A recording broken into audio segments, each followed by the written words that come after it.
Hey guys, if you're anything like me when you're riding down the road and getting into some corners, one of the things that I've noticed the most is, especially after switching to the Corbin seat with the leather, the seat just doesn't have as much of a grip on it as my original OEM, Gen 2 Yamaha FZ1 stock seats had.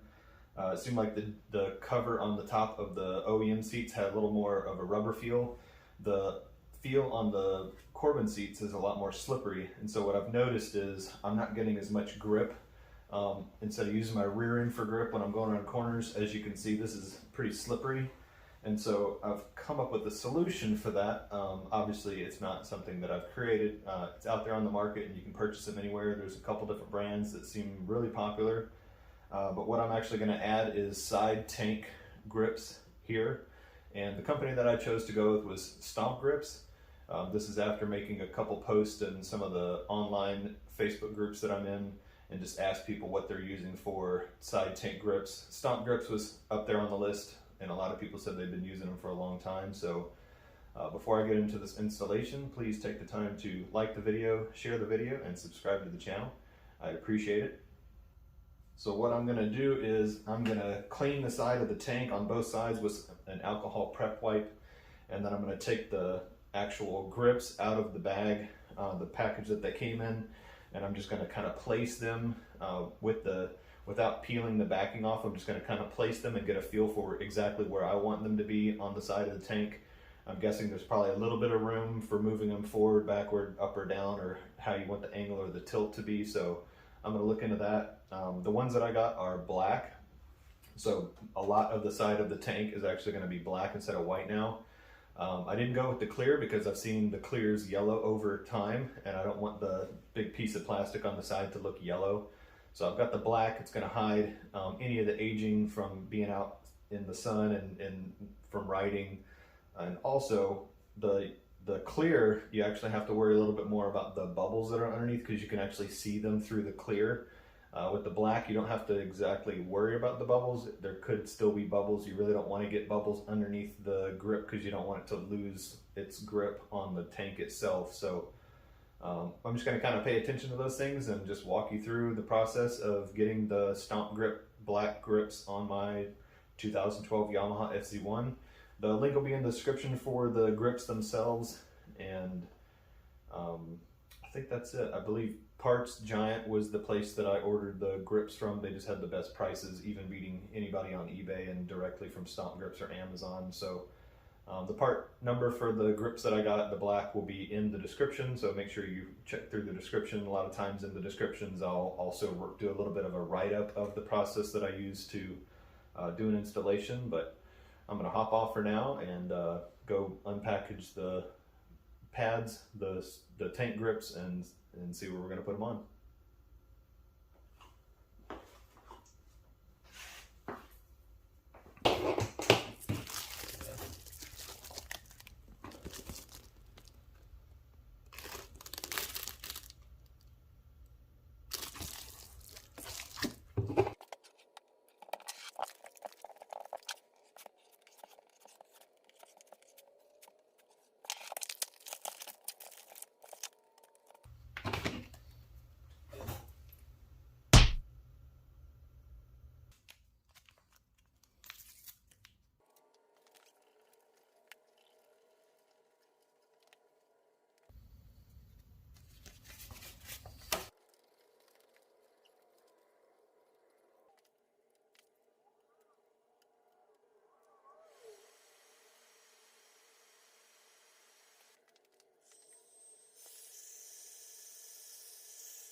as you can see, the tank grips are now installed, and as you can see where it lines up with about where my legs are, if I'm kind of hugging the tank a little bit, getting into some turns, I mean, this is an immediate difference.